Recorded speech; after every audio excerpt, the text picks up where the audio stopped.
Tehillim Lamites 39. Lamanetseach Lidusunt. Now, Lid means that this was a song for this person.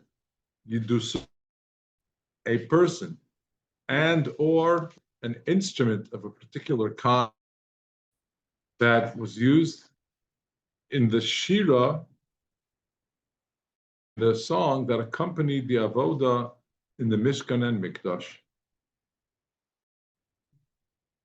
And this is a very severe on David's part. David HaMelech, as we've learned in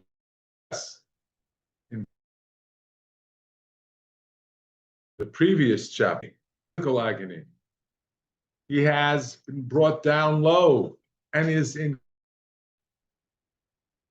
and wishes not only to be of his pain, but to be alleviated of the mental, the torture of knowing that his enemies are over him and that he is in pain. At which he is in pain, and that they know that it is so, it means that he's not worthy of serving HaKadosh Baruch. That he has, so to speak, lost his place before. There's nothing worse than that. And that's why it comes to a point where, as we're going to see, he's going to throw up his hands, so to speak. I resign, not of the Malchus, of life. I wish to know whether you're going to grant me life, yes or no. It would appear things are so bad that you're putting an end to my life and that I have no longer any purpose. If I've done something so as to deserve to lose my life, well, then let's just, so to speak. So this is probably the most severe chapter of Tehillim as far as a sense of desperation is concerned. This is probably a paragraph to Tehillim where David is in his greatest of despondency. Let's continue. Phase. Amarti. I wished not to spoke. We discussed that that's what Lamed Ches was all about. I'm not going to complain. I won't give my enemies that benefit because they'll think that it is crying out of faith in you. I won't do that. And they'll also, be overjoyed to see me. So I'm going to, be stoic, at least in appearances in front of them. And I wanted to maintain that and be consistent in that silence, accepting everything that you, HaKadosh Baruch Hu, have meted out. Amarti, past tense, because obviously he's going to find weakness. But I said, I hoped, I intended, Ashmara drachai. Here, generally, all of my ways in life. It means specifically this, resignation and acceptance of your having punished me this way, toward it. Drachai here means my way, my response, my attitude to experiencing and suffering. I said, Amarti Eshmero Drachai, Mechat Vilshoni. I'm going to be very careful not to say anything I'm not supposed to say. And chato, he doesn't just mean to sin, but it means to stray from the mark. Chet always means that. Chet means when something is not what it's supposed to be, something that misses the mark. It's a chet. And not be exactly as I want to be, which is completely and accepting of all of the suffering I'm suffering. And I said, and I will watch my way, keep my attitude strong, steadfast, and I'll be stoic. Mechato, so that I won't. Me means from, in avoidance of mechato bilshoni. So I shouldn't say anything wrong. Eshmer lefi machsom. Going to keep and watch over P, my mouth. How? With a muzzle. Machsom means something that seals the mouth. Well, what seals up the mouth? A muzzle. That's what there's a famous, well-known, wonderful organization in America called the Chafetz Heritage Foundation. And they have, from time to time, they've had some like a campaign where people commit for hours and days to be so careful with Shmiras Halosh. This is the source of that expression. I'm going to have of course, by the way, if you ever do that, which is a wonderful thing, but don't like use your watch and say, okay, that's where I can't say Lashon Hara. And in 3 hours, I'll let it all out. That's really, I'm going to have a lefi machsom, a muzzle, ba'o Russia linegdi. While this Russia is right in front of me, I'm going to be so sure and so careful not to show any weakness that Russia would enjoy, and it would be a terrible aha moment because they would see David in weakness, and then David's relationship with HaKadosh Baruch is going to be sullied publicly.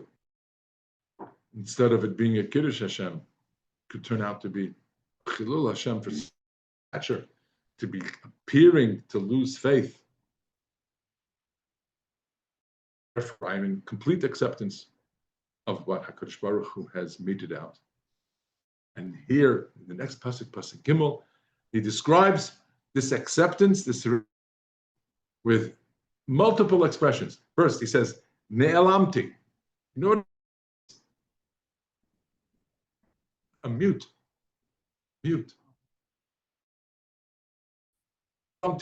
I'm completely mute. I've made myself mute. Dumia. In complete silence. Right? When Aaron didn't respond to what Nebuchadnezzar happened in the loss of his 2 sons, Dom, Aaron. Dumia. Silence. Shesi mitov. Shesi again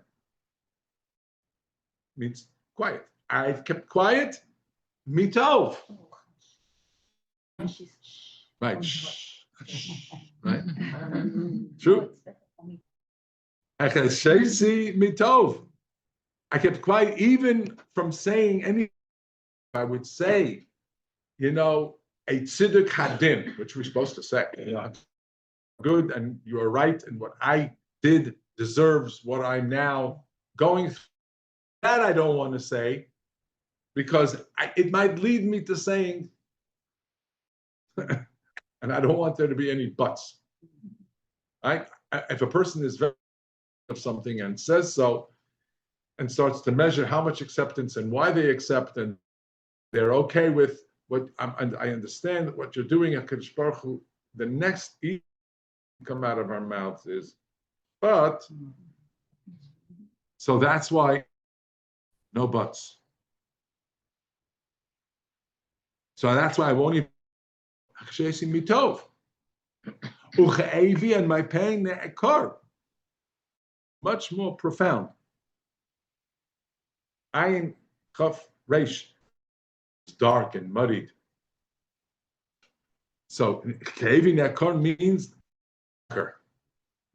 pain is becoming more severe. And yet, I said, with great forbearance, I'm not going to say a word. It didn't work out. Am libi b'kirbi. His heart becomes inflamed within me. He wants to live, and he wants to be forgiven. It's so great a pressure. It's so strong and passionate a desire to live again and come back before HaKadosh Baruch Hu. silent. He says, Ham libi b'kirbi. My heart just started to inflame within me. Bahagigi, as I think the word saying, Higayon means words, but words more in thought. Higayon is the level of first thinking about, well, what should the words be before dibur, before the words come to expression. Bahagi, Eish, a fire is burning. And what happened? Next step, Dibarti Bil Shoini. I spoke. And I expressed myself. What did he? Posake. Hodi'eni Hashem. Now, literally, that means, please, HaKadosh Baruch Hu, let me know when my end will be. Like now, okay, then let's do it. To say, let's put this torture to an end. Umidas Yoma. What's the measure of my days? Meaning, literally, how many more days do I have to live? Eidah me chodel oni. Chodel, word, kind of word. It means chodel, which means how much little is. Dal liyos l'sara orach chanoshim.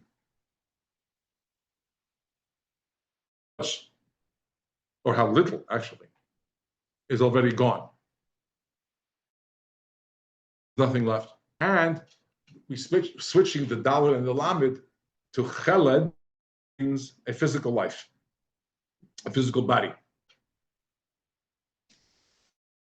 How much of this body is left? Meaning, all I am is this physical body. So, how many is it that I have for this suffering to last, and then it's over? That's the literal, the pasuk. But it also means not just quantity of life, but means what's my purpose? It means Hodieni Hashem kitzi, meaning don't I have purpose yet to live? So then maybe I could be allowed to move back into a stronger state, physically healthier state, so that I can. This is a question that someone kind of weak state, suffering, has to ask HaKadosh Baruch Hu. I'm not able to serve you. There's so much that I wish I could be able to do for your HaKodesh, but I can't in this compromised position. Don't you want? I wish that I had the ability to serve you and so much more that I'd like. That's the midah, umidas yomai, the measure of a day. 24 hours. In years, 365 days of 24 hours. Midas yomai, how weighty and how much accomplishment there will be in my days. Value my time on this earth might have. I want to know what I'm going to be able to accomplish that you've given me. And I have some ideas, I have resolved to use that time, Emir Hashem. This is a turning point of sorts, because part of tshuva always is, I want so much to do better. I want to do the right thing. Would you please give me the opportunity?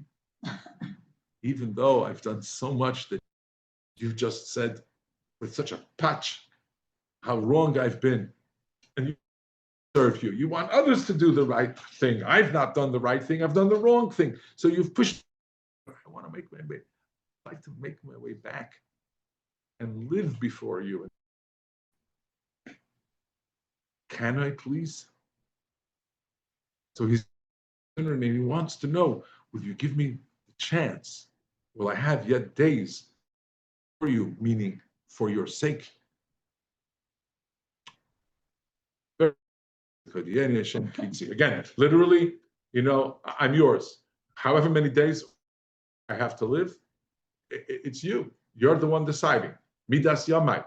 Well, a short life, whether now this disease that I'm suffering maybe it's over. Maybe I'll never recover. People who have been ill have been in such situations, and then Baruch Hashem, and they have to look back and say, wow, I have a new lease on life, as we call it, right? Qualitatively, I want to be able to serve you when you give me the chance. Me'cheled ani, or ani, meaning what will happen with this body? Will this body become something by doing mitzvahs, or am I just a corpse? I'm just a still, but soon, not even that. Pasuk Vav. Hinei, tzva yamai. You measure out my life, both physically and in terms of time, temporally.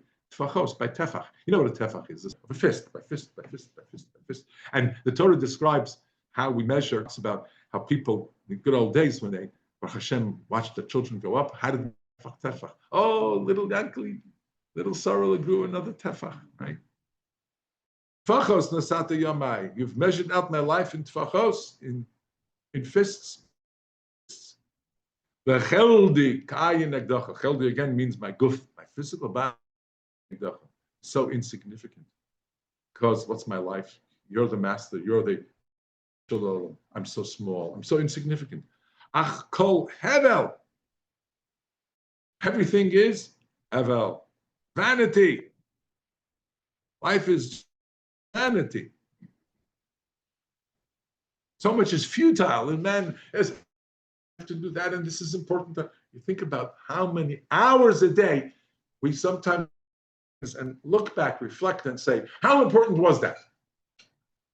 I mean, I'm speaking about myself also. There's something I want to fix.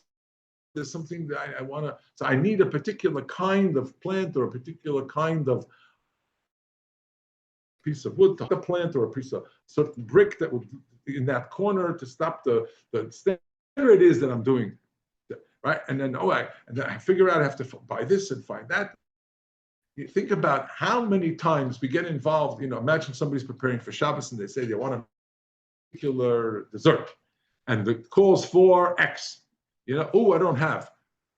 She doesn't have, and I'm going to go to the store. Oh, but they probably don't have. So think about how much goes into our plans for something, and what is it after all? How important is it? But we get so invested. That's just human nature. But David HaMelech is saying, Havel! It's all. What are you going to get out of it in the end? Sof kol soif. Right? It's going to make you happy. It's going to get, yes, temporarily. It's going to give you fulfillment, meaning. No. We waste or invest so much in what ultimately, and we admit, Hevel. And nevertheless, this is Kol Adam Nitzav Selo, and yet man stands before you. And here man stands before you, so you have this all, and he creates a human being, and the human being is futile pursuit of things that are ephemeral and totally US, and yet HaKadosh Baruch Hu keeps us right in front of him. Negate us, has still hopes for us. And David says, I want so much. Yes. Nitzav means, yes, exactly. That's right. Because Baruch Hu makes it that way. In spite of our being less than worthy of such lasting presence before God, he keeps us there anyway. I'm thinking about, I gotta bring this and take care of that, and I'm busy with the shul. Whatever is going on in my head. Everybody has stuff that has to be taken care of. Does it have to be taken? How important is it? How invested are we in whatever it is?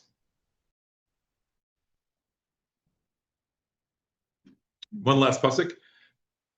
Ach b'tzelem yishalach ish. Tzelem again has multiple meanings. Tzelem means in the shadow, as in a tzel, which is a very negative place. It means darkness. We're moving in the shadows in common English. But at the same time, Tzelem also means the Tzelem Elokim. That's what David HaMelech is doing. And he's saying that here we are in Tzelem Elokim, we're in the image of God. And at the same time, how do we live? Living in the shadows. Living in the shadows means instead of living in the essence, it means to be created in the Tzelem Elokim, we are of being a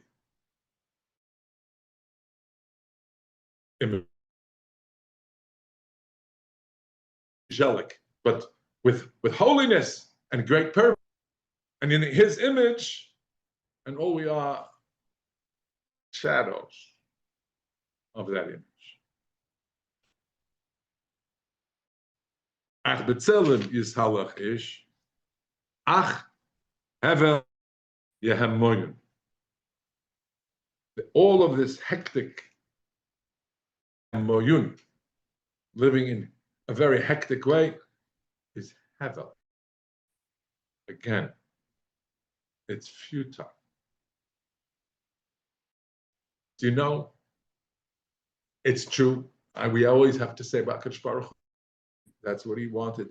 I've spoken to many people in the course of business. People will, they'll pursue a deal and put not hours, but weeks and months of work into an idea. And then, with the help of God, what happens? Nothing. Absolutely nothing. That's life. And we learned from it, and this one didn't work, but Hashem's help will, and it's all, and that's true. It's very true. Incorrect. However, after 400, 500 hours of work, and in the end, nada. You can't compare that, somebody else who, sat and studied 200 hours of Torah.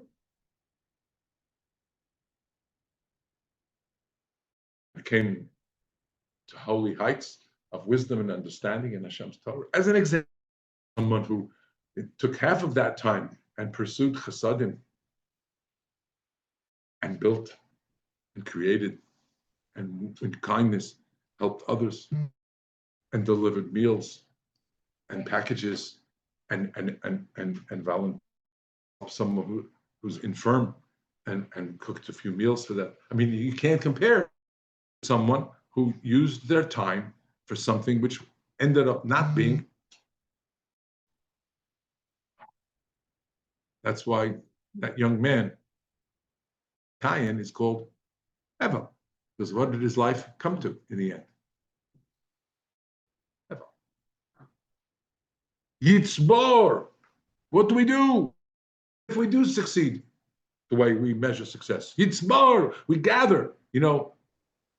Sibur means a gathering of people or of things, of possession, of wealth.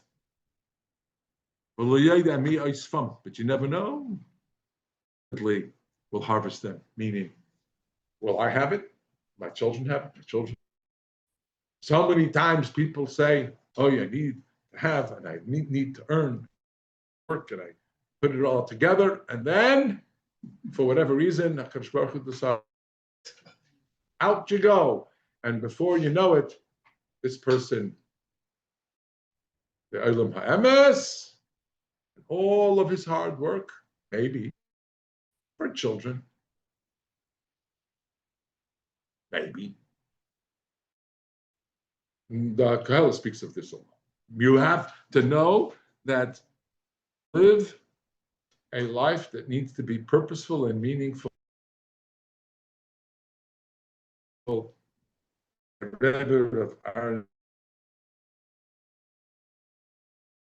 had to ask if I would be able to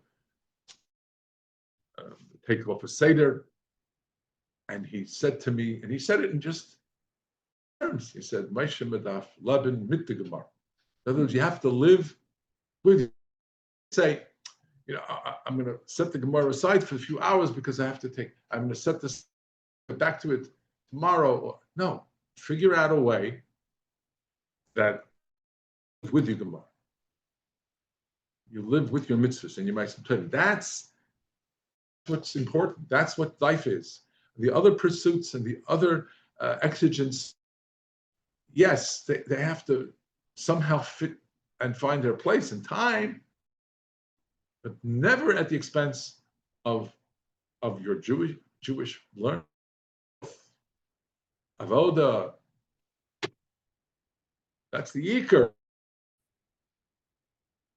Then your life is full and not vacuous and not heavy. So David says that this is what I would like to do. This is how I myself. And he admits, I'm crying out this way, even though I had committed myself, I thought, to complete forbearance and acceptance. We'll continue Mirz Hashem. Let's now turn to Parshas Chukas.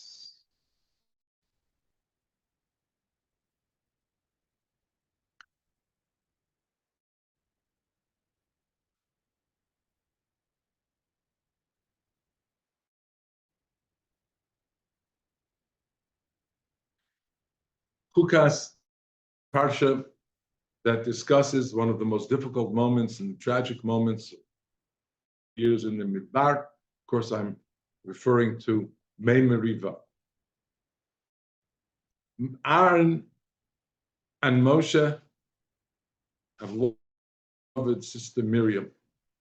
Klal Yisrael has lost our sister Miriam.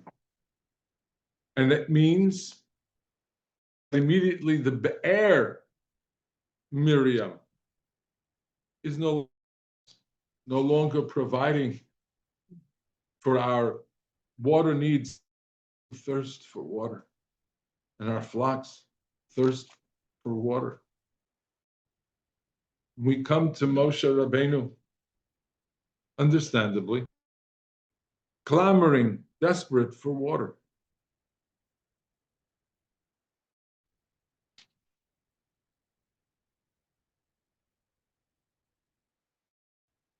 Vayorev ha'am in Moshe.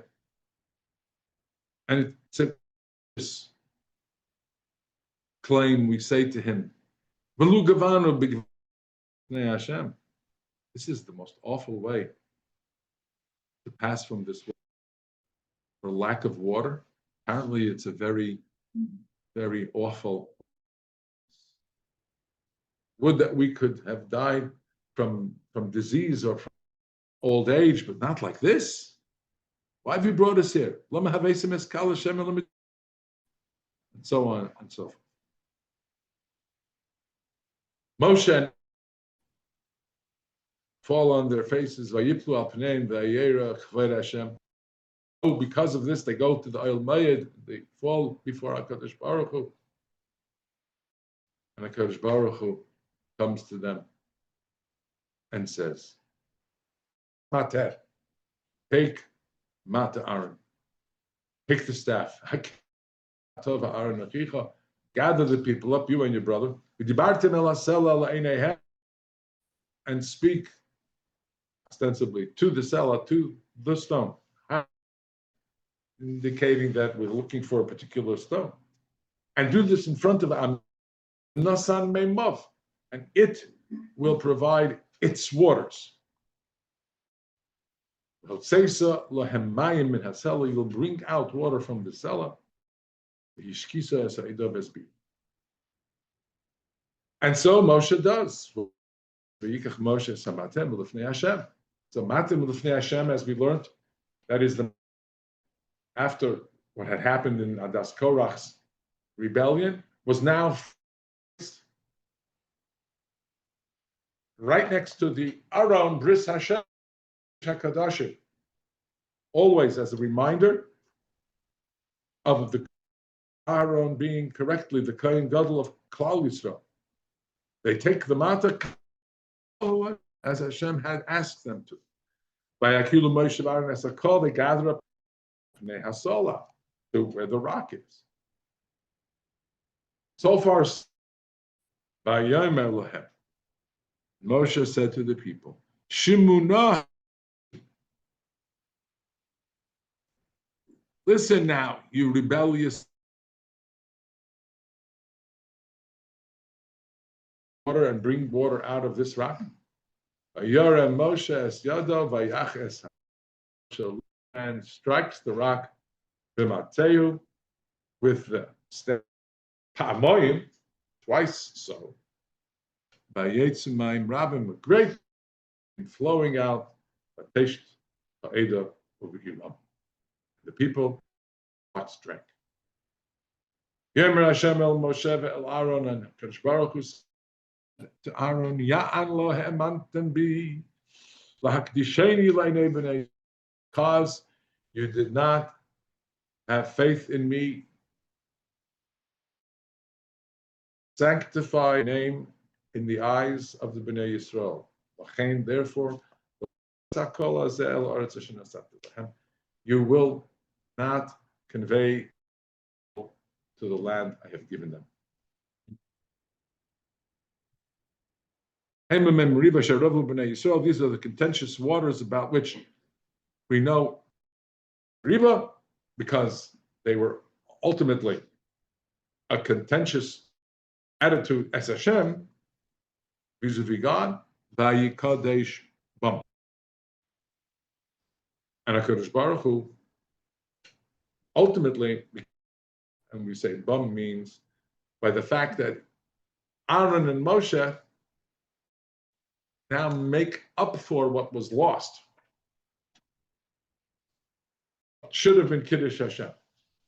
Meaning, Aaron and Moshe not entering Eretz Yisrael because they did this incorrectly. Hashem b'makom would have been the Kiddush Hashem had they done it correctly. All Klal Yisrael will witness and be told, Moshe and Aaron are not accompanying us. Do you know? Because they failed to do as Hashem said. Had they done as Hashem said, there would have been a Kiddush Hashem. Now is that they're not coming into Eretz Yisrael because they didn't do what they were supposed to do. We have to appreciate the midah keneged midah, but even more importantly, we have to know first off, what did they do wrong? Exactly, what did they do wrong? So most famous, Rashi tells us, well, it's because they Yan lo he'emanten bi. Gilo hakosuf. The pasuk is saying, if not for this, Aaron and Moshe would have accompanied, conveyed us into Eretz Yisrael. L'hakdisheni, says Rashi, she'ilu dibartem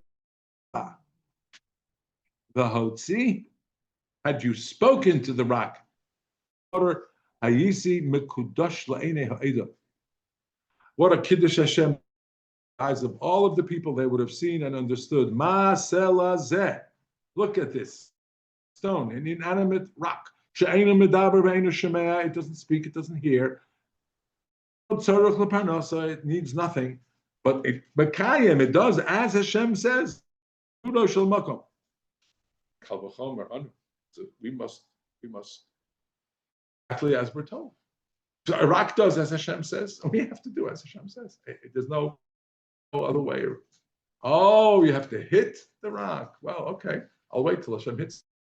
How many times in life do people talk and really, we know what Hashem says, gives us our shmites until he touches us somehow. We're not really doing exactly. when we get the patch, we realize that it's in patching us. Alavai, we would, because then, the instructive. It's a huge lack of what could have been a tremendous lesson. Huge mistake. But there are many questions on this, Rashi. Number one, Ramban asks, what's with the matter? If you tell Moshe to take the matter, take that staff with historically important miracles, using it at the rivers, using it at the sea, using it Osos and Mofsim of Mitzrayim and Yitzias Mitzrayim, if that matter powerful, so wouldn't it be obvious that it's not just speaking, but maybe a little bit that it's the speaking and it's the hitting, and that you didn't say don't, you did say take the matter. Why take the matter? I mean, maybe V'dibartem el hasela means about the cell. Speak about and talk to the Jews like Moshe did and say, this is a cellar. It's a, can water be drawn from here? Watch how it will. And then he understood to use the matter. Why is it such a terrible sin on Moshe's? He told him to take the matter. And furthermore, number two, he says, it really is, if typically you hit a stone, it water doesn't flow from. So really, is there such a huge difference in terms of, the miracle, Am Yisrael watching and seeing whether you spoke to the stone or you struck the stone? Does it make really? If a stone does as Hashem wishes, then we clearly must do as well as Hashem wishes. And furthermore, Rashi himself, one of the commentaries on Rashi points out that earlier at the Misonim, where Am Yisrael, as soon as we started to travel away from Har Sinai, there was terrible. And Rashi there says that Moshe Rabbeinu turned to HaKadosh and said, you want me to feed these people? You want me to give, meat to eat as they're clamoring for meat? Where am I supposed to arrange for, all of the meat that I need for these millions and millions of, how am I supposed to do that? And HaKadosh Baruch Hu says, Tiktzar, what, is it not possible? You question whether it's possible. This, Rashi says, there is not a reason for Moshe not to enter the land.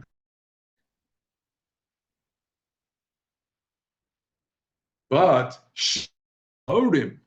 when he turned to the Jewish people, all of them, and said to them, "Hear you, rebellious people." Oh, that was in public for all of Am Yisrael. That's what cost him entry into the land. Rashi there says that it was Shimuna Hamorim.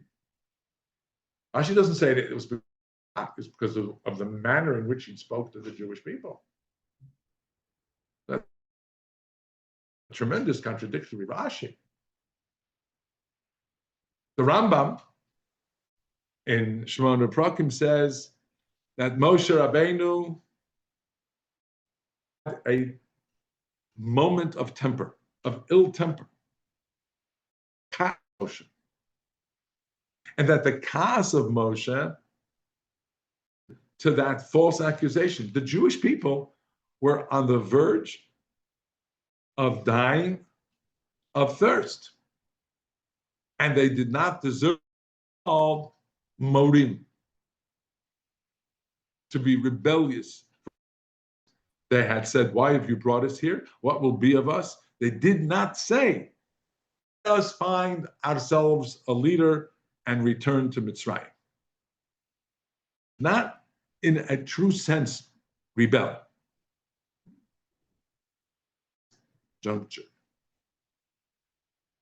They said, Lama Elis, why'd you take us from Mitzrayim? Where we are now, desert. It's not the Makom, Zera, Taina, Geffen, Rimon. My, and there's nothing to drink. Morim, they did not deserve to be called a rebellious people. They had been earlier. These people now were not in a state of rebellion. Now, for cause us to be called and to be looked upon as a rebellious was very incorrect, and it was because of his anger, the Rambam says. Now, we could accuse Moshe of having been wrong, but the Rambam says that's the flaw. And sometimes we would say that kas, that anger, is appropriate. Not now, not Moshe. But there's a little bit of difficulty there also, because let's face it, Aaron seems to have been, at least verbally, ko'es. And you know, the pasuk in Malachi says about Aaron, that he was at all times in a man, and at all times a man with calm and kindness. So if Moshe was ko'es, but Aaron wasn't, and why does Aaron lose his in Eretz Yisrael here, just as Moshe does?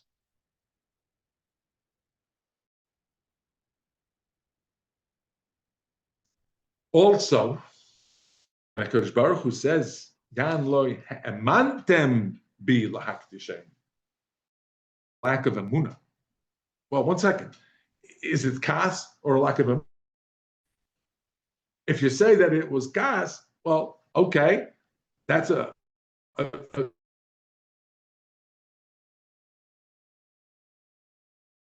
undeserving, on an innocent mass of Am Yisrael. I understand Moshe's loss of leadership at that moment and deserve for leadership at that moment. But how does that relate to what you did not bring out faith from the people and amongst the people? Seems to be because of kas, not because of lack of. To which we have a very provided to us by the Maharal, no less. Maharal in the Gurarie says that this is all because of kas. You strike the rock because one has lost of what action and not take. And if any sense of anger, sense of desperation and therefore anger, but why does Moshe feel desperate? Lack of emunah. What does kas come from? Why would someone be moved to anger, frustration, because they're, and the person says, I shouldn't be where I am. Well, wait a minute, what do you mean you shouldn't be where you are? You shouldn't be in the street. If HaKadosh Baruch Hu has placed you in the situation that you're in, what room is there? And when you question that in frustration, it's because of a lack of emunah. If you are where HaKadosh Baruch Hu wants you to be, then you have to consider, well, if this is where I am, this is where Hashem wants me to be, there's no place for me to be frustrated. There's no place for me to be anxious. I need to sit and calculate, well, what does Hashem wish of me? Why have I reached this place? Why has he placed me here? What of it is because of my faults and flaws of the past, number one, and what of it is a test and a challenge for the present. Look back. How did I get here? Where do I go from here? But that's because I me here, exactly here. Here, I need to calculate how did I get here and where and how do I go. There's no place for shimuna hamorim, or saying what's incorrect, turning it on the Jewish people and rebellious people, nor striking the rock. I have to be more careful than that. I have to think, what exactly, why did Hashem say I should speak? And why should I? Which we will explain that. But it's all, if a person has Amunah, they have Simcha. Fascinating Maharal. Comes along with Amunah, Simcha. In trouble, like Moshe, was he in trouble? You have a whole nation clamoring for water and accusing him of being incorrect and taking them into the midbar, abandoning them, seemingly they're all going to perish and it's all your fault. Moshe, Simcha, to be the Simcha. This is wonderful. Hashem will take care of it. Before Hashem, Moshe and Aaron, they go, right, they prostrate before Hashem. They fall on their faces. Hashem says, take the matter, well, speak to the cellar and bring out water for them. Now, I'm making it sound quite simple. Yeah. But that's what was supposed to happen. The Maharal points out that Emunah, it's a huge life lesson, real Emunah brings about Simcha. And we know there was a group of people, young people, 2 weeks ago during that terrible time, and there were air raid sirens and whatever they're called, missile sirens, and they were young people, quite a few of them, in a small mamad, all at once, and they hung in Simcha. Why? Second, it's a shas sakana. It's a dangerous time for others, as it was by Aleinu, so many. It's appropriate. Why? Of course, to say Tehillim. Even to say, I have a Kadosh Baruch. I have a Kadosh Baruch. You know, I have a Kadosh Baruch. I'm not worried. What are I have? Amunah leads to the joy.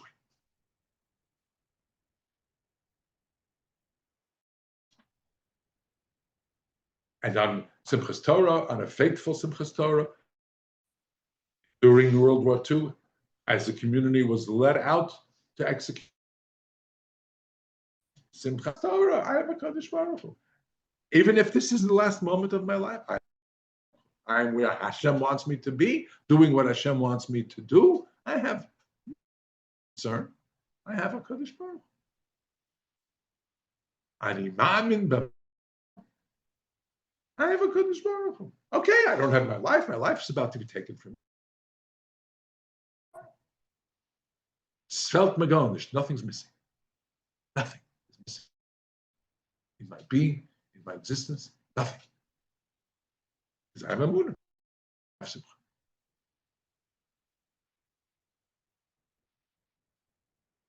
Could have been this wonderful paradigm, and to teach this lesson greater than most.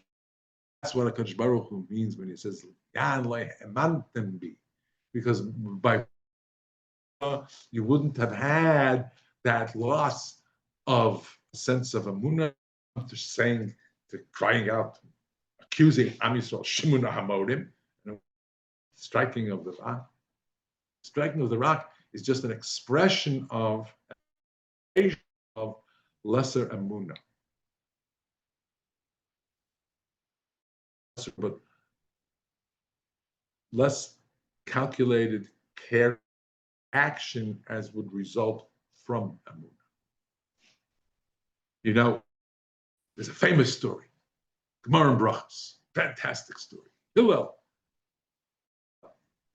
is coming back home. He had been traveling. He was away from home, And he approaches, and there's some kind of a calamitous, there's a fire, there's something terrible, something tragic is happening. Wailing, families crying and screaming because of what's happening. I'm sure it's not coming from my home. That doesn't mean that the calamity is not befalling my home, but the crying is not coming from my home. That's not how we would respond. And the Gemara there says that's the Kuf Yud Beis, Mishmua Ra'ah, from something and some calamitous event, Lo Yira, no fear. Nachon Libo, because of that heart or corrected way of thinking. That's B'tachon Hashem.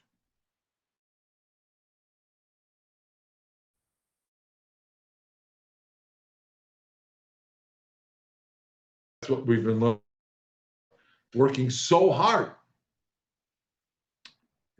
in Prakim Lamed to not cry out.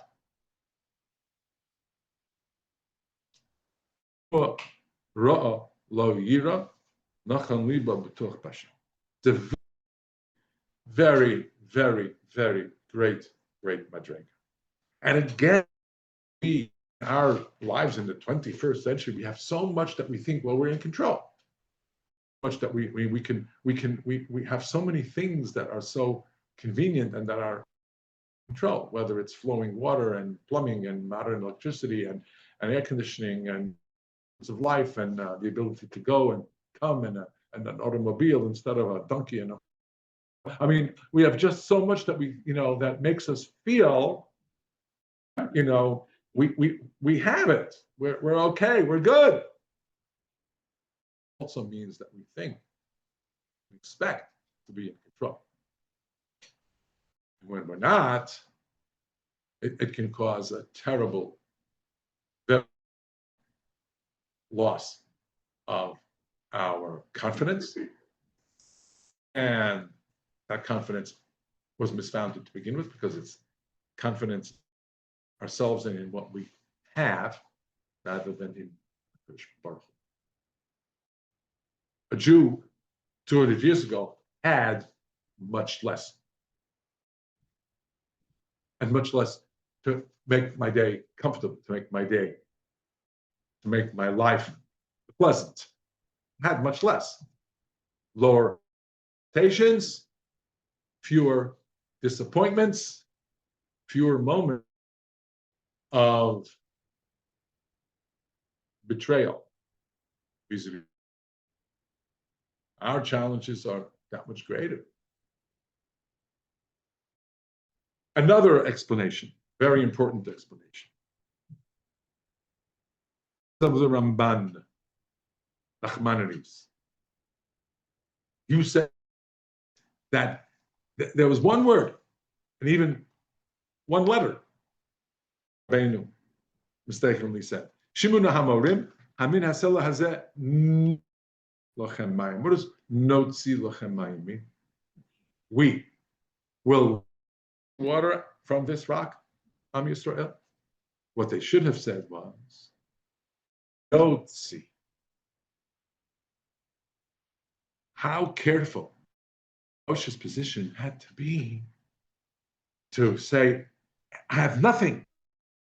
It's only HaKadosh Baruch Hu. As much as, but Moshe Rabbeinu, it's all the and Aaron and the Anane HaKavod above us and the Shekhinah because of the Torah brought to us by Moshe Rabbeinu. And Man, day, whose schus? Man came because of schus of Moshe Rabbeinu. And yet, still, in how he expresses it, he had to say,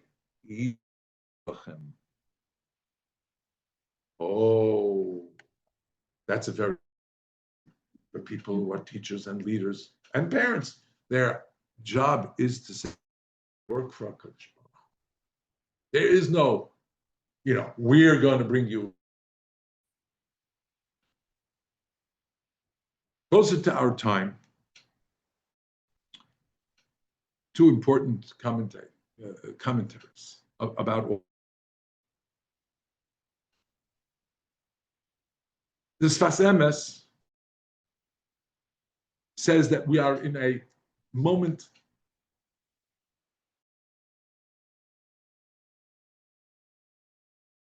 and about to move out of the desert where everything was miraculous, me'al hateva, beyond the strictures of nature, Israel, and live a life of a people on a land, in tents, in agrarian pursuit, and being literally lechem in the arts, planting, harvest, all of the natural ways of life. And therefore, in this transitional moment, what was it? The loss of the bear, is no longer with us. And the transition has to be where it used to be that, you'd strike, comes water. Now, speak. Speech means you're relating to HaKadosh Baruch Hu. Speaking means you're asking HaKadosh Baruch Hu. You are bringing out the miracle of day-to-day life, a relationship with HaKadosh Baruch Hu, through which you will around you the miracle of nature. Nature, so particularly, is all the miracle of HaKadosh Baruch Hu. Nature, what Hashem wants, as He wants, when He wants, how He wants. When you come into Eretz Yisrael, it's not as if we've gone from the miraculous to the natural without Hashem. No. Every tiny natural order that will provide you with life in Israel. So speak to the Jewish people, the stone, about this. HaKadosh Baruch Hu, if you speak with Him, His wishes for you will have what you need. The Hanhaga is now the Hanhaga, not the Hanhaga of, it's right in front of you. It's Emes, it's clear. Here's HaKadosh Baruch Hu. Hashem Elokeichem, Emes. Why? You can see Him. There's the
that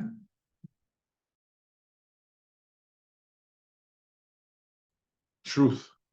Oh, you don't see Him like you did when you saw the Miriam and Anani Hakavo.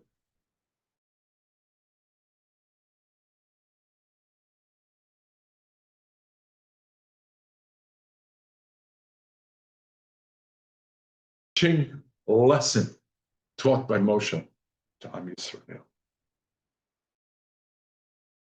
Should be zocher to gain that emunah and live here in Eretz Yisrael, live the daily miracles of Am Yisrael in Eretz Yisrael. But it'll come to us.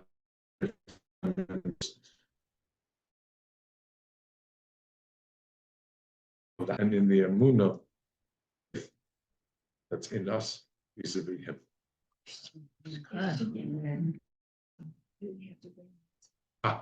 Good question. Reminder. Why the mata? Because what does the mata represent? Mata represents does everything. Kadosh Baruch Hu does everything. Not using the mata. It's a Kadosh Baruch Hu. It's a Kadosh Baruch Hu. Mata represents because it's a scepter, right? It's Hashem's scepter, the Ilu. It's the scepter of the king. Hashem is the Melech. He will be water.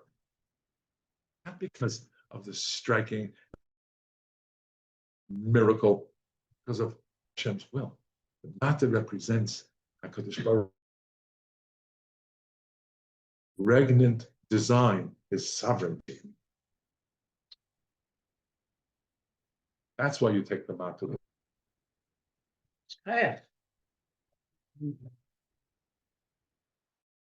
Close in Twitter. Thank you very much. Oh, yeah. Thank you.